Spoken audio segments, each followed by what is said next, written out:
your money could buy you on this thing. This brown house right here on the corner, that sold last year for $3 million. I know you guys are thinking like, oh well, that's still a lot of money, but it's got a good view and it's a fair size house. Especially when I show you a house that's on the market for 13.9, I think that's a steal.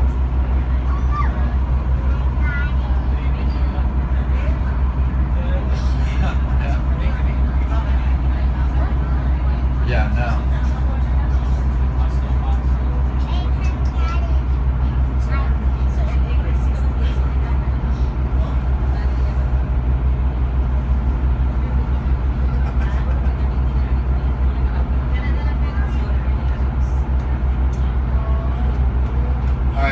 Next door to that brown house is actually pretty cool.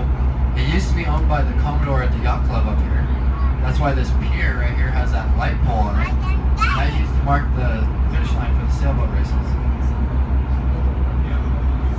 They have those sailboat races from like end of May to about the end of August every Saturday. About 150 of those sailboats actually at the yacht club.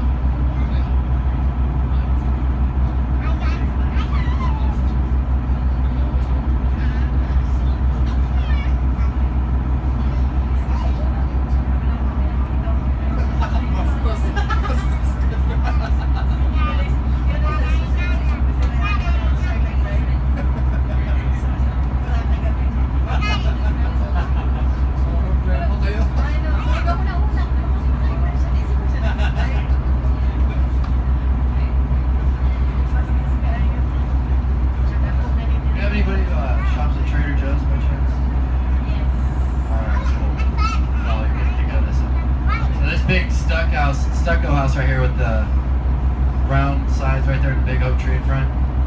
Well, just go ahead and purchase it in the back. Do that investment you just made. All you Trader Joe shoppers, help pay for that. Well, they don't own it anymore. Actually, they sold it to a German company, but the people who did own it built that house.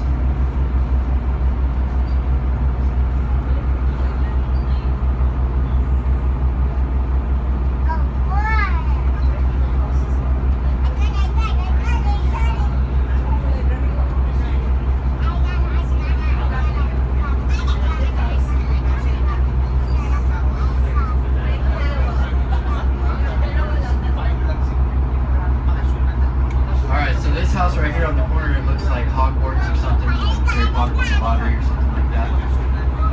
This one used to belong to Brian Wilson of the Beach Boys. He then sold it to the new owner right now, who was the granddaughter who inherited In-N-Out Burger after the grandparents died. She owns that now. Yeah.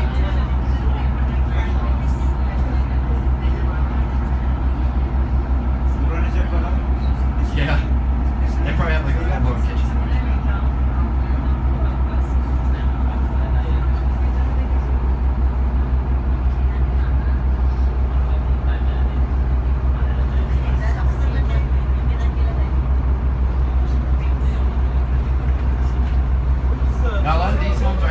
Shades over the windows, but you can't tell right now, but right here the sun's actually really brutal right now about this time, so they have these shades covering them. Obviously they're not home though, because they'd be up right now if they were home. Well, somebody did something right. Isn't it amazing how they make this much money? No, it's like there's like Nakapasok tayo dito sa ano na itong part na ito na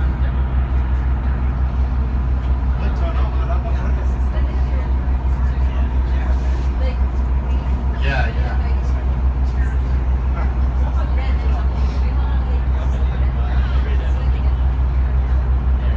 So this house right here that they're building, that actually used to be a house that was already built. It looked pretty similar to these ones to the right of it. They tore that completely down to build that house right there.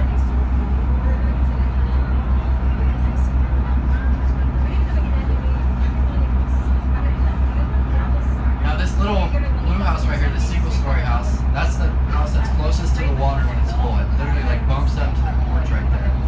You can just walk off the water right there. The problem is when the lake overfilled a few years ago, it actually flooded that whole house. And they had to jack it up and redo all the foundations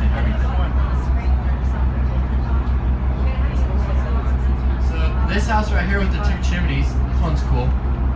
They actually imported those stones for those chimneys from Europe because our stones just suck, apparently. If you look between the 2 chimneys as we pass it, there's a dome on the back, and that's actually their own observatory. They look at the stars like that.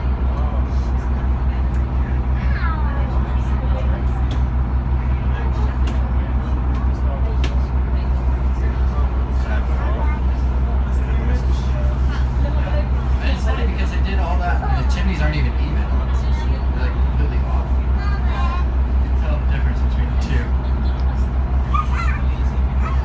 Now back in this bay area right here, it looks kind of like marshland back there.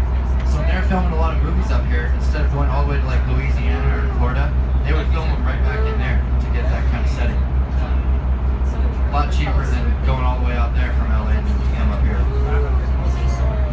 I'm not sure in particular, but if you want, you can look at this book. I know it's not your thing. Let me find it. So this house right here is the tallest house on the lake. This house is 5 stories. It's got an elevator in there. One of the full-time people on the lake, just a couple, about 70 years old, and their dog, a husky. Yep. People.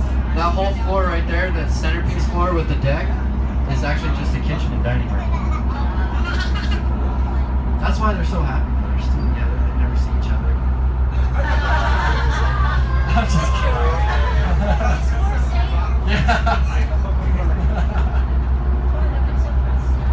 Here's one of the 2 lots that are left available to buy on the lake. This pie-shaped lot right here.